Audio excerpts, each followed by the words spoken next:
You can't catch up. You either better roll with me or you gonna get rolled over. You cannot stay in environments where people don't know the true value of you.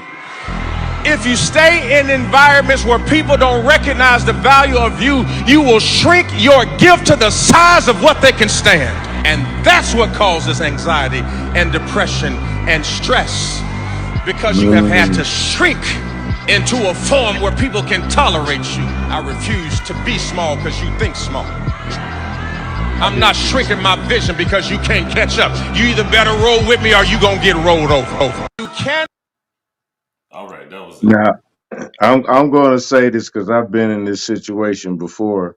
Sometimes you're just dealing with people that are narcissistic personalities, and that is one of the main signs of people who are narcissistic is they try to put you down and belittle your value to keep them uplifted. And I'm not sure what anybody else thinks about that, but Ed, go ahead and drop something on them. I feel like first of all, your value of yourself comes from you. That's a personal thing between you and God. Um, even I grew up in church hearing this all the time. I am what God says I am, and all of this Mhm. stuff, and that's very true. At some point, you have to get to a point in your life where you know what you bring to the table, and you know that, like, I used to say that to myself. It was a daily affirmation to myself that I'm an asset to anything that I involve myself into, and Mhm. I still believe that to the core, wholeheartedly. So, like, your value comes from you, and you should not be around anybody that thinks less of you than you think of yourself. You shouldn't associate yourself with those type of people, because um, you become you become kind of like you kind of adapt to your eventually you'll adapt to the people around you, instead of, if you're not sure of yourself enough to bring those people up to where your value is, what you set for yourself. If you're not strong enough or sure enough of yourself to bring them up to that level where they're able to think that about themselves, then you will absolutely shrink to what they think of you. Mhm. Mm.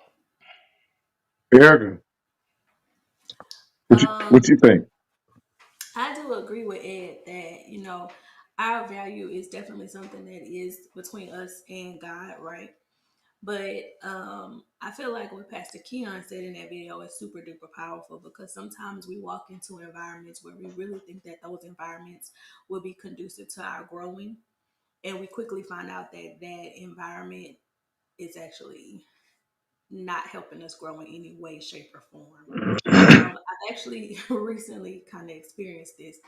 Um, and it's because sometimes it's almost kind of like a saying that, like, sometimes people believe in dimming other people's life in light in order for them to shine.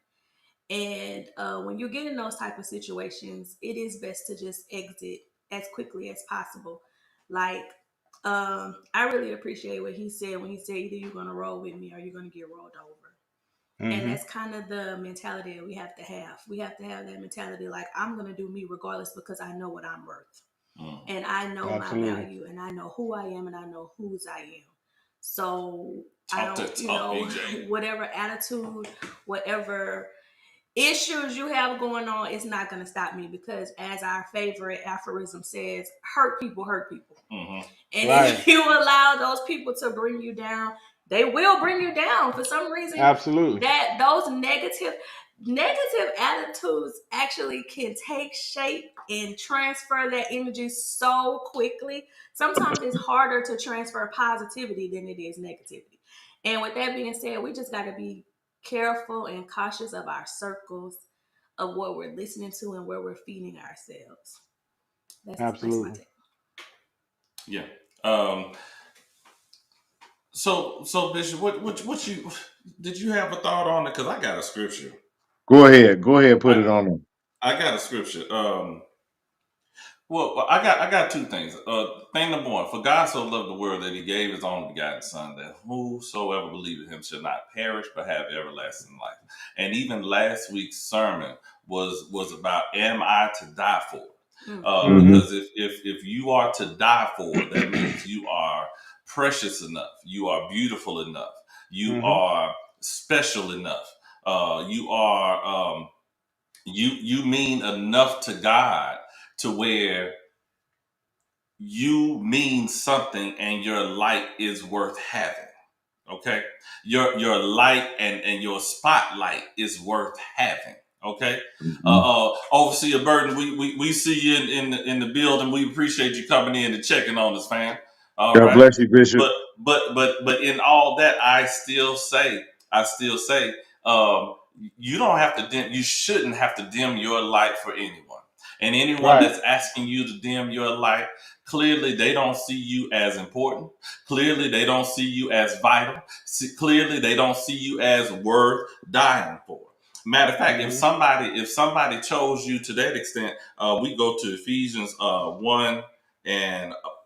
It says, according he as he hath chosen us in him before the foundation of the world, that we should only be holy without blame before him in love.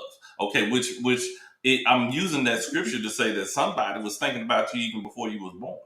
Somebody was Hmm. thinking about you enough to say you are precious. Your light is bright enough. It doesn't matter how dark your skin is. As far as God is concerned, you is just as bright as Kay McCole in this picture. You hear me? You hear what I'm saying? She a red Yes. sunshine, and you Yes. don't have to dim your light. You hear That's me? right. Absolutely.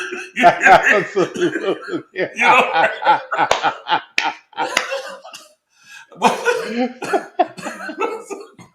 That's right. But you don't have to dim your light though. You don't have to. That is, and matter of fact, if you do have to dim your light, you in the wrong room. That's You are true. in the wrong room. You got the wrong company. You got the wrong people. Yes. That's in the place that you got the wrong people at the table, and you need to find you a new table. You need to find you a new Yep. table. You need to find you a new room so that you can continue to grow and continue to be the light that God has called you to be. Mm-hmm. Mm, I Uh agree, huh. Bishop. Yeah. Bishop, Yeah. there's another scripture for that too, Bishop. Go ahead. Go ahead with It's it then. it's found in Matthew, the 5th chapter, starting around about the 10th verse. We call it the Beatitudes. It's one says, "Blessed are they which are persecuted for righteousness' sake, for theirs is the kingdom of heaven. And blessed Mm-hmm. are ye when men shall revile you and persecute you, and shall say all manner of evil against you falsely for my sake." Hey, there's a song we call "Old Naga." For it's for my For my sake. sake. Yeah. Everything is for my sake.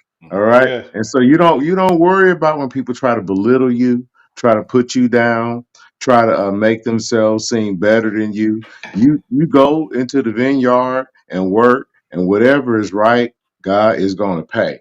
Now, Hmm. Kay has enjoying the scene, and I would definitely wanted to hear what she had to say on this. Kay, did you hear what we were talking about? No.